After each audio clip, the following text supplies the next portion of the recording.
Oh. I stepped on my I'm going to sidestep up here, and I'm going to hold on to chairs and make sure my knees around. Give out.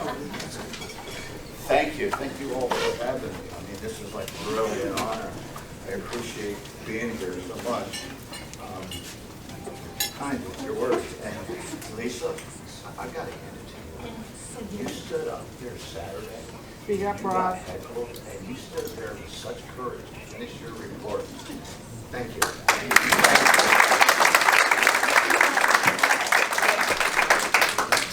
For those that didn't get to see the show, it was pretty interesting. Pete Hegseth was down at CPAC the previous weekend. And he said some things that he got laughed at, he got made fun of. The fake news media stuff really went wild with some of it. What he mentioned was how he talks to people in diners, everyday people like you and me, and they talk about the Constitution, amendments, its different articles, so on and so forth. If you didn't know, the fake news went nuts over this. Oh my gosh, he is not talking to people in diners between bagel bites. No way do they talk about the Constitution in diners. It was specifically the 10th Amendment. And for y'all that haven't heard, the 10th Amendment, the elitists call it the revolution of the minds. See, these Yale graduates and whatnot think that they're so smart. They hold the educational foundation to be smarter than the rest of us and shove that in our face every time they get it, excuse me.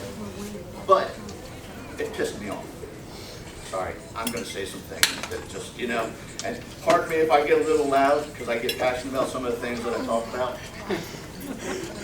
But when somebody tells us, you, me, you're not good enough, you're not strong enough, you don't know what you're talking about, this is the way they did November 3rd.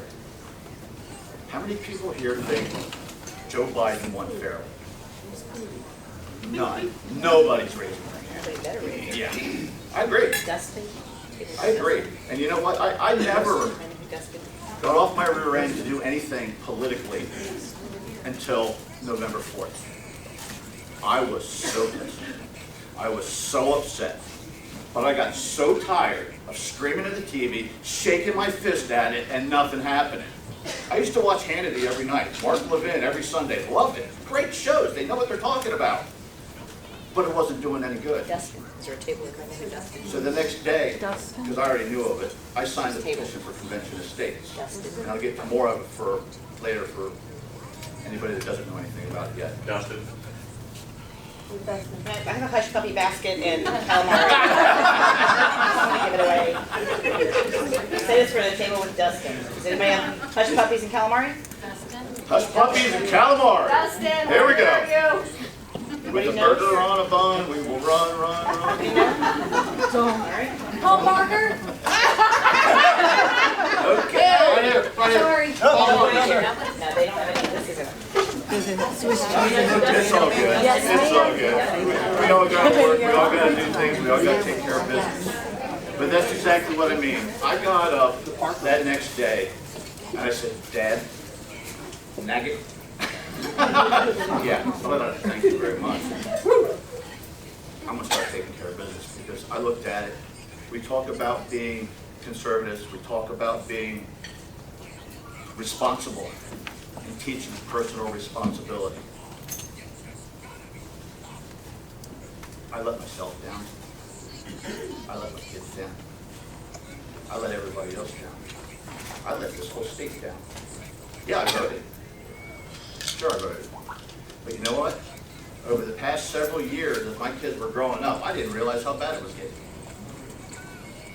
I was too busy working for a living, trying to pay the bills, trying to get rid of a divorce settlement stuff. It cost me a lot of time and energy, and I didn't really pay attention to some things I should have paid attention to. I saw that I was part of the problem, so I got to start doing something about it. I looked at some things, and I want to go over tonight a little bit of history because I did my research and I'm trying to figure out some things, and that's what I do. I look into things, I do the research, I do the statistics, I find these things out, and that's what I'm going to bring to you tonight. How many people know when this country was first adopted? Not just the Declaration of Independence. What came after the Declaration of Independence? Articles of Confederation. Articles of Confederation. That's right. And what was the problem with the Articles of Confederation? Have it right here. Wasn't powerful enough. What's that? It wasn't powerful enough to tie the states together. You're right. What was the biggest problem with the Articles of Confederation? Inability to tax. Inability to tax. How about that when the states got together, if they wanted to work something out and get something done, there had to be a consensus of all 13 states. That was a problem with it. Our founders saw that. They went through several conventions to try to figure that problem out until one Wednesday, February 21st, 1787. Congress set forth a proclamation, a resolution. In this resolution, they said, the necessity of devising such farther provisions as shall render the same adequate the exigencies of the Union do strongly recommend to the different legislatures to send forward delegates to meet the proposed convention on the second Monday in May next in the city of Philadelphia.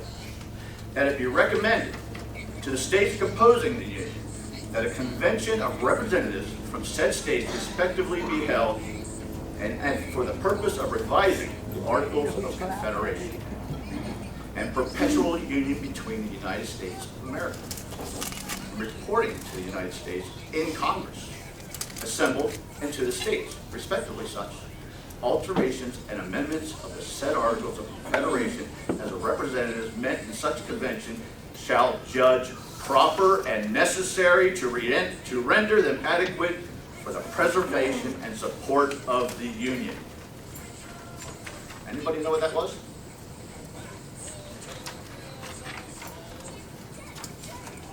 I'll tell you what we got out of that next. And if anybody knows this, please feel free to repeat it with me. We, the people of the United States, in order to form a more perfect union, establish justice, ensure domestic tranquility, provide for the common defense, promote the general welfare, and secure the blessings of liberty to ourselves and our posterity, do ordain and establish this Constitution for the United States of America. Very good. Wow. Wow, that was cool. I like that. Good job, guys. There's a song. Can you sing the song? No, I don't. I don't know the song. On a burger. Oh, that's just. Oh my God, I love that. That was fun. All right. We got our Constitution as we know it today. Now we have 27 amendments to go with it. There was others that were proposed and they were, not necessarily taken up, whatever. That's fine. There's still a couple out there pending that really make no sense, but that's okay. There's still problems today. Who thinks our federal government is broken? Yeah. Who thinks our federal government should get their dirty little fingers out of North Carolina's commerce? Who thinks the federal government should get their dirty little fingers out of our schools? Yeah. Who thinks the people that we send to Washington get to Washington, become millionaires, and forget all about us? Wow.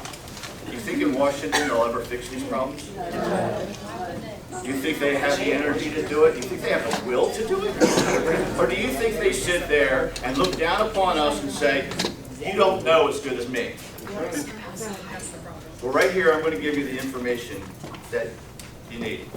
I'm not going to tell you what to do with it. You guys decide for yourselves and figure it out. But are you familiar with the National Constitution Center? It's a museum in Philadelphia, just for the Constitution. They have an interactive online Constitution Center. Here's one thing that they say about our Constitution that needs some work. The amendment process, however, has been criticized for having two defects. One is that it's too strict and therefore it makes it too difficult to enact an amendment. The other is biased in favor of the federal government. Yeah. The Constitution provides two methods for proposing amendments. While all the existing amendments presently have been enacted through congressional methods, excuse me a second here, congressional proposal method, in which 2/3 of each House of Congress proposes an amendment, no amendment has ever been passed through the convention method. Under that method, it takes 2/3 of all the states to put together an application exactly the same to figure out what they're going to do or what they want to do.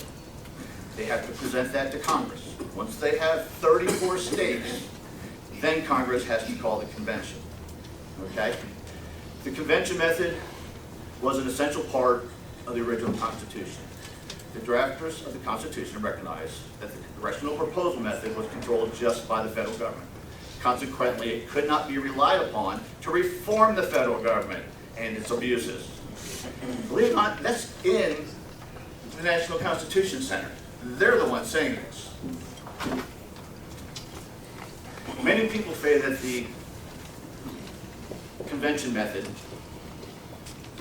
may be broken. A lot of people favor constitutional amendments that would limit federal government. Nonetheless, they're unwilling to use the convention method because they fear what is called a runaway convention. Have we had a runaway convention of any type in this country? Does anybody know how many conventions there has been to propose amendments to either the U.S. Constitution or to any state constitution? There has been over 600. We have not had a convention reach the 34 state mark for a federal convention yet, but we're working on it. Okay? Anyway, the convention would be called for proposed amendments on one subject, and then the process and the matter, they worry about it running away. That's all they got. The fear of a runaway convention has been hobbling the convention process for a while. Over the last several decades, there's been several amendments proposed that would have limited the national government's reach on us, but it hasn't reached that mark. Such amendments concerning balanced budget, congressional term limits. These amendments are generally opposed to Congress's institutional interests. Congress is extremely unlikely to propose them. Some of these amendments, however, would probably have been enacted under the functioning convention method. Many constitutional pundits have argued that a runaway convention is constitutional. In their view, the Constitution does not allow for the states to limit the convention to a particular subject, or therefore a convention is free to make proposals on any subject it's choosing. Now, this is the Constitution Center saying this. But this argument is mistaken. The Constitution says that the states may apply for a convention for proposing amendments. This is a convention limited to a subject. A convention for proposing amendments. Right? Of course it is. Thus, it's a limited convention. If states could feel free to apply for a limited convention without the fear of it being run away, this arrangement would really eliminate the national government's bias on the current position of the process of amendments. It would ruin the bias that's in favor of the federal government when it comes to amendments. Okay? That is the National Constitution Center saying this. That's not me. I only do the research. I only bring you the information for you to understand it and see and make the intelligent decisions yourself, because I think you're capable of it, unlike those Yale professors up north. Come on, that was a joke. Some water now. All right. Who is your favorite constitutionalist? Mark Levin. Mike Ferris. Wow. Mike Ferris. Mark Levin. Mark Levin. Yeah. Anybody else? Anton Scalia. Rush Limbaugh. Oh man, I was going to wear my Rush shirt tonight too. I actually wanted to hang that up in front of the podium when we did the Pledge of Allegiance. It says, "I stand for Betsy Ross," and it's got a signature on it. I was going to so do that, and I was like, darn it, I just walked out. All right, my bad. Back to work. How about Antonin Scalia? You know, Antonin Scalia did a debate with a number of people during an interview back in '79. They wanted to talk about this specific subject because there was a group of people trying to move a balanced budget amendment in the '70s. John Birch Society was actually one of those groups that was trying to push the convention method in the '60s and '70s, get a balanced budget and less federal power. Antonin Scalia made it clear. He said, "I have no fear that any extreme proposals coming out of the convention method is not much of a risk. 3/4 of the states would have to ratify whatever come out of the convention." You see, it doesn't get ratified at a convention. It gets ratified when it goes back to the states. They can only propose these things and send them back to the states for ratification. He went further on to say, "The founders inserted the alternative method of obtaining constitutional amendments because they knew that Congress would be unwilling to give attention to many issues that people are connected with, particularly those involving restrictions on the federal government's own power." So who's against a convention? Gee, go figure. The people in Washington, the people in power, right? The Convention of States currently has a resolution in front of the House. Now, it's already passed the North Carolina Senate. Did that a couple years ago. Does anybody know of it? Has anybody heard anything about it? I'll read you what they're proposing. The legislature, this is proposed, the legislature of the state of North Carolina hereby applies to Congress under the provision of Article 5 of the Constitution of the United States for calling of a convention of the states limited to proposing amendments to the United States Constitution. That imposes, excuse me, let me set that back for a second. They said calling for a limited convention, didn't they? Oh, yeah, okay, I heard that right.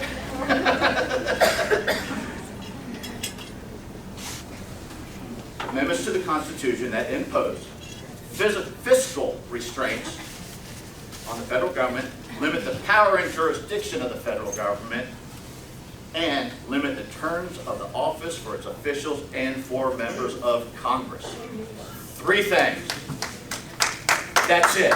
That's all they're asking. That will reshape Washington. That will turn things around. That'll work in our favor. Now, there's some local politicians in North Carolina that don't like that. Yes, sure, they're opposing it. They want to get on with other things and say, oh no, the people don't understand where amendments come from, and we can't trust them to be wise enough to do it on their own. We have to do it. Yeah, we have state legislators saying, no, you're not good enough. We have to do it. You don't know what you're talking about. Okay. How many conventions have been in North Carolina before? Anybody know? North Carolina has had 4 state conventions. How many constitutions has North Carolina had, and how many amendments have we had to it? Anybody know that? When was the last amendment? How about that one? Nobody knows the last amendment? A couple years ago? Everybody has the right to fish and game. Fish and hunt. That's a right now. That's not a privilege in this state. Fishing and hunting is our right. What was the one before that? The amendment banning gay marriage. Yes? Voter ID, I believe, was the last one. Voter ID, I believe, was the last one. That has not quite been added to the Constitution yet. It is. Oh, it's added. It's there. The judges are blocking it. Or they did try to, they blocked it through the last election. So when an amendment is made, is that like law, or does federal law supersede that? Through a convention method like this, when it goes to a convention and those delegates come back from the convention with their proposals to each state, each state has the decision to ratify it or reject it. And it takes 3/4 of all the states in the nation to get together and say, yes, this is what we want. Only 13 states it takes to stop it. After a Supreme Court decision? The Supreme Court has nothing to do with it. Oh, Nothing to do with it. Congress has nothing to do with this method. okay. It's okay. I'm going to read to you real quick. Did you know the article of the North Carolina Constitution that deals with conventions? Let me read it to you real quick. Section 1, Convention of the People. Wow. They've like, gee, right out there. They know it's there already. They're not hiding it from us. No convention of the people of this state shall ever be called unless the concurrence of 2/3 of all members of each house on the General Assembly, unless the proposition of convention or no convention is first submitted to the qualified voters of the state. Manner prescribed by the General Assembly. If a majority of the votes cast upon the proposition are in favor of convention, it shall assemble on the day prescribed by the General Assembly, so on and so forth. The General Assembly, in the act of submitting the convention proposition, proposes limitations upon the authority of the convention. Wow, that tells me that the state has a lot of authority of what they're going to deal with in the convention already. And if binding upon the convention, delegates to the convention shall be elected by qualified voters of this time in the manner prescribed in the act of submission. The convention shall consist of a number of delegates equal to the member of the House of Representatives of the General Assembly that submits the convention proposition, and the delegates shall be appointed as the House of Representatives. A convention shall adopt. Hang on a second. Howard? Hot Italian sub with fries. Hot Italian sub. Howard. Howard's right there. There are 3 Howards in this room. So is this like the food that just came out? Hot Italian sub? No? No? Right, well, okay. Sounds good though. Now we want to play duck duck goose? Last sentence of this section, very important. A convention shall adopt no ordinance, not necessary to the purpose for which the convention has been called. Therefore, if anybody that goes to that convention wants to get into business and doing something other than what the state legislature decided was okay for them to do, can't happen. And the state actually has the authority to yank you out of that convention if you're the delegate opposing that stuff. If you're not doing the will of the people according to the state, when they write up the rules of how you're going to act up there, you betcha they have every right to yank you. All right, that's just about it. Anybody have a favorite? Okay. Anybody have a favorite amendment? Yeah, number 2. Number 2. How about number 1? Congress shall make no law respecting an establishment of religion or prohibiting the free exercise thereof or abridging the freedom of speech or of the press or the right of the people peaceably to assemble and to petition the government for redress of grievance. That's my favorite. And that's how it's written. And that's how the GOP charter for North Carolina defines it. Nothing else. Nothing added, nothing taken away. Now, listen, we got a lot to do. Onslow County needs to increase their voter record rate. All right, we got to get to the polls, we got to keep people moving. I want everybody, real quick, I want to go through this. Oh my gosh. I want everybody real stand real fast. This is closing. Stand. Please stand. Stand. Whoa. Hold hands.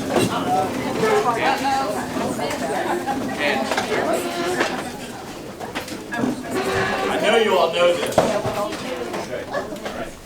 The Lord is my shepherd, I shall not want. He maketh me to lie down in green pastures. He leadeth me beside the still waters. He restoreth my soul. He leadeth me in the path of righteousness for his name's sake. Yea, though I walk through the valley of the shadow of death, I will fear no evil, for thou art with me. Thy rod, thy staff, they comfort me. Thou preparest a table before me in the presence of mine enemies. Thou anointest my head with oil, my cup runneth over. Surely goodness and mercy shall follow me all the days of my life, and I will dwell in the house of the Lord forever. Thank you. People, we got work to do. Let that be God.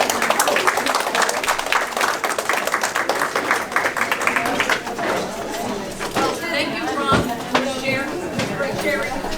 Melinda? Rob is going to hang around for a bit after the meeting, so that if you have any questions, you can ask Rob one-on-one. And I apologize because my alarm is going off. My blood's in the way, so you can't get to it. Let's give him a round of